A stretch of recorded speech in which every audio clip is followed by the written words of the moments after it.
Nakita ni Nabulet ang mga batang tundo sa Quiapo. Kung kaya't sinugod nila ito at pinaputukan ng baril. Nagtagisan ng kanilang mga baril ang dalawang grupo. Madaming kasama si Bullet kaya napatay ng mga ito ang ibang batang tundo at ang iba naman ay nahuli ng mga pulis. Samantala, kinausap ni David si Ramon. Nagwika ito na ayaw niyang mag-cruise ang landas ni Ramon at ng kanyang nanay. Nagtanong si Ramon kung bakit. Habang pinagmamasdan naman ni Olga ang kanyang patalim ay nagwika ito na nakasalalay ang lahat ng plano niya sa kamatayan ni Marites. Sa kabilang banda, habang katabi ni Lola Tindeng si Marites sa palengke ay biglang sumugod si Olga at sinaksak si Marites. Nagulat at napasigaw si Lola Tindeng. Sa pagtakbo ni Olga ay nakita ito ng tauhan ni Ramon.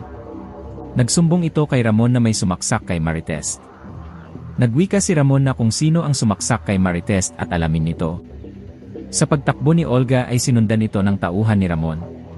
Samantala, isinama ni Boss Divina si Tanggol sa kanyang mga ari-arian sakay ng isang helicopter. Napahanga si Tanggol sa laki ng lupain ni Boss Divina. Sambit ni Boss Divina na makakabili din siya ng ganoon. Na mas malaki pa. Na magwawakas na ang kanilang kahirapan. Sa pag-inom ni Tanggol ay nagwika ito na ang ibang kikitain nila ay itutulong sa mga taga-Quiapo. Sa kabilang banda, isinama ni Boss Divina si Tanggol sa pagbebenta ng diamante. Sa isang mayaman na negosyante. Napahanga ito sa ganda ng diamante. Nagwika si Boss Divina na mas maganda kung babayaran sila nito. Sambit ng negosyante na kulang ang kanyang pera.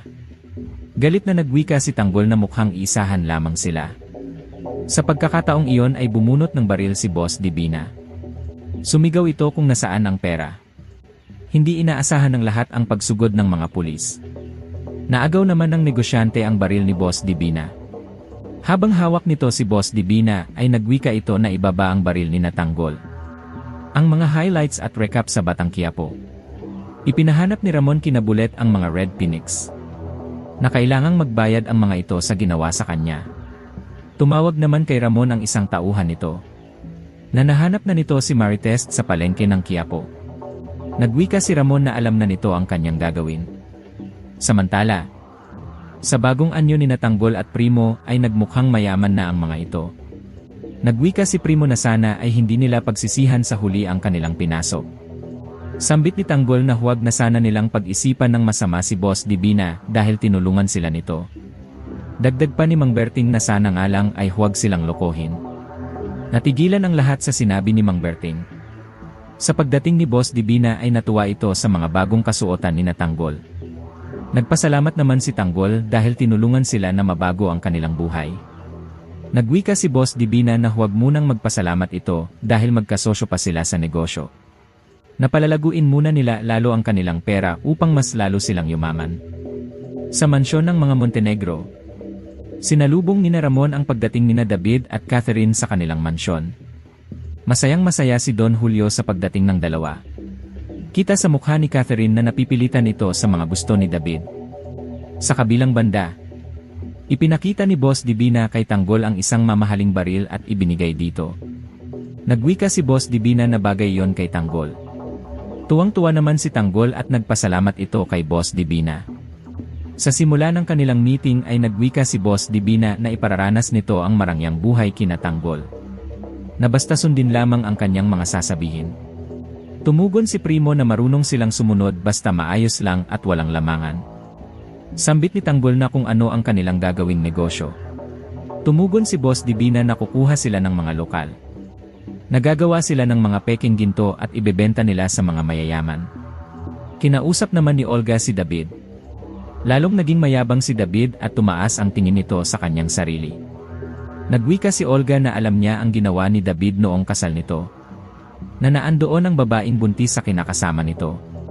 Tumugon si David na huwag itong mag-alala dahil naayos na niya ang problema. Sambit ni Olga na itinatanong ni Ramon ang tungkol sa nanay nito. Na kapag nagkita si Ramon at Marites ay lalabas ang katotohanan. Na hindi ito si Tanggol. Sambit ni David na aksaya lang sa oras niya yon. Na si Olga na ang bahala. Sa pag-alis ni David ay nagwika si Olga sa kanyang sarili na kinakalaban na siya ni David. Na pagkatapos niyang patayin ang nanay nito ay si David ang kanyang isusunod. Samantala, pinuntahan ni Tanggol ang lugar ni na Boss Divina upang maghanap ng mga tao. Habang sakay ng yahte ang mga ito ay ipinakita ni Boss Divina ang kanyang mga ari-arian. Nagwika si Boss Divina na gusto niyang magkaroon din si Tanggol. Sambit ni Raul na sa laki ng pera ni Tanggol ay mabibili nito lahat na kung ano ang meron si Boss Divina. Dagdag ni Peng na baka dumating ang panahon na mas mayaman pa ito kaysa sa kanila. Napangiti si Tanggol sa mga sinabi ni Peng. Magtagumpay kaya si Olga sa pagpatay kay Marites? Malaman kaya ito ni Ramon? Maganda kaya ang hangarin ni Boss Divina para kina Tanggol o tama ang hinala ni na Mang Berting na lolokohin sila nito? Sino kaya ang bibili sa Star of Venus? Abangan pa natin guys ang mga exciting episode ng Batang Quiapo. Mabuhay at salamat po.